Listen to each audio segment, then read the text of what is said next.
മുരളിയേട്ടനും ഗൗരിക്കും ഭാഗ്യമുണ്ട്. അവരുടെ പ്രശ്നങ്ങളെല്ലാം ഒഴിഞ്ഞല്ലോ. നമുക്കും ഇതോടെ വലിയൊരു സമാധാനമുണ്ട്. നമുക്ക് വേണ്ടി രണ്ടുപേരും ഒരുപാട് സഹിച്ചു. അതെ, ഇനിയും മുരളിയേട്ടന്റെ ഭാര്യയാണെന്നും പറഞ്ഞ് നമ്മുടെ കാര്യത്തില് ആരും തടസ്സം പറയില്ലല്ലോ. ആ പേരിതോടെ മാറിക്കിട്ടി. ആ പിന്നെ കല്യാണ ബഹളത്തിനിടയ്ക്ക് ഒരു ഗസ്റ്റ് അപ്പിയറൻസ് ഉണ്ടായിരുന്നു. ആര്? ദേവിയുടെ അച്ഛൻ മംഗലശ്ശേരി മാധവൻ. ഈശ്വര, എന്നിട്ട് പഴയതൊക്കെ വിളിച്ചു പറഞ്ഞ് മൊത്തം അലമ്പാക്കി. പിന്നെയും പ്രശ്നം ഉണ്ടാക്കിയോ? അച്ഛന്റെ കാര്യം നിനക്കറിയാലോ. അവിടെ നിന്ന് എല്ലാ കാര്യങ്ങളും വിളിച്ചു കൂവി. ഈ കല്യാണം നടക്കുന്ന കാര്യം അച്ഛൻ എങ്ങനെ അറിഞ്ഞു? അതാ ഞാൻ ആലോചിക്കുന്നേ. എന്നെ കുറെ ചീത്ത വിളിച്ചു. എന്ത് ചെയ്യാനാ, ഭാവി ഫാദറിലായി പോയില്ലേ. നന്ദു, ഛേ, ദേവി വിഷമിക്കൊന്നും വേണ്ട. ഞങ്ങള് അത്ര വലിയ കാര്യമൊക്കെ ഒന്നുമില്ല. ആളെ തള്ളി മാറ്റി വണ്ടി എടുത്തോണ്ടെങ്കിൽ പോന്നു. അച്ഛൻ എങ്ങോട്ട് പോയി? ഈശ്വര, തേടിപ്പിടിച്ച് ഇങ്ങോട്ടെങ്ങാനും വരുമോ? വന്നാലല്ലേ അപ്പൊ നോക്കാം. ആ, ഞാൻ അച്ഛനൊന്ന് കാണണ്ടേ.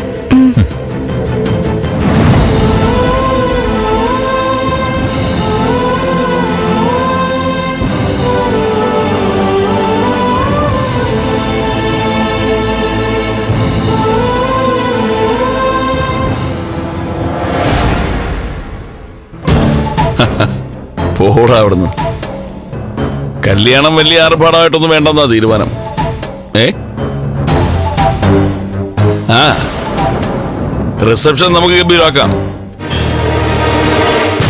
പിന്നല്ലേ, ബാർ ഹോട്ടലിൽ തന്നെ എല്ലാം ഉണ്ടാവും. ഇവിടെ ഏറ്റവും സമയത്തിന് നീ അങ്ങോട്ട് എത്തിയേക്കണം. ആ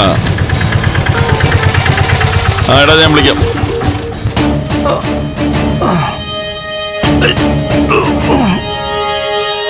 കാശ് എൻ്റെ അമ്മോ തരാടോ, ഒരു കയ്യല്ലേ ഉള്ളൂ.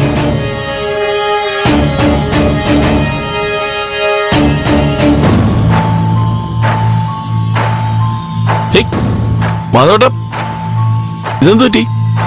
പറയാ, ആ ഓട്ടോ കൂലി ഒന്ന് കൊടുക്ക. കയ്യിലുള്ളതും കടവും പറഞ്ഞിട്ടാ ആശുപത്രിയിൽ നിന്ന് രക്ഷപ്പെട്ടത്. ആ ഓട്ടോ. എത്രയാടേ? 100. അതാ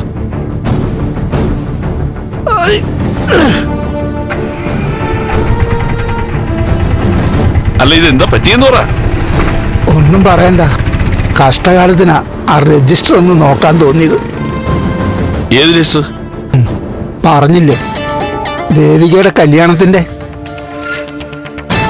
എന്നിട്ട് അമ്പലത്തിൽ ചെന്നപ്പോ അവിടെ ആ ഓട്ടോക്കാരൻ മുരളിയുടെ കല്യാണം. മുരളിയുടെ കല്യാണം? ആ, അവൻ കരുതും പോലെയൊന്നല്ല. ആഴ്ചയിൽ കല്യാണം കഴിക്കണ സൈസാവൻ. ഞാനതൊന്ന് ചോദ്യം ചെയ്തപ്പോ അമ്പല കമ്മിറ്റിക്കാർ 3-4 തടിയന്മാര് വന്ന് എന്നെ 1.5 മണിക്കൂർ നിലം തൊടാതെ അടിച്ചു. എന്നിട്ട് മാധവൻ തിരിച്ചൊന്നും ചെയ്തില്ലേ?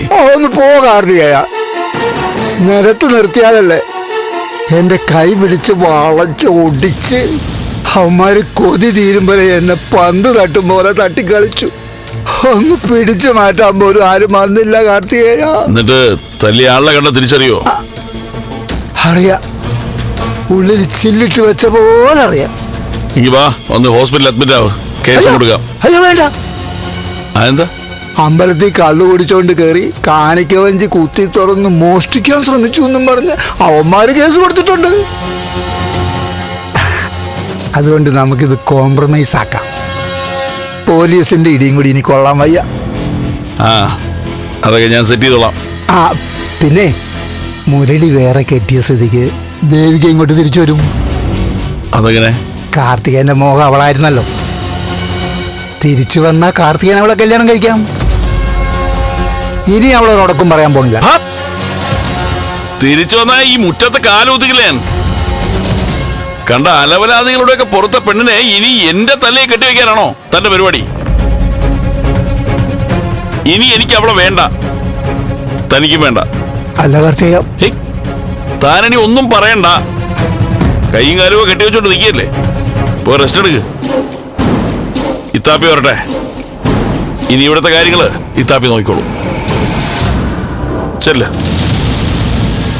കാർത്തികേയ,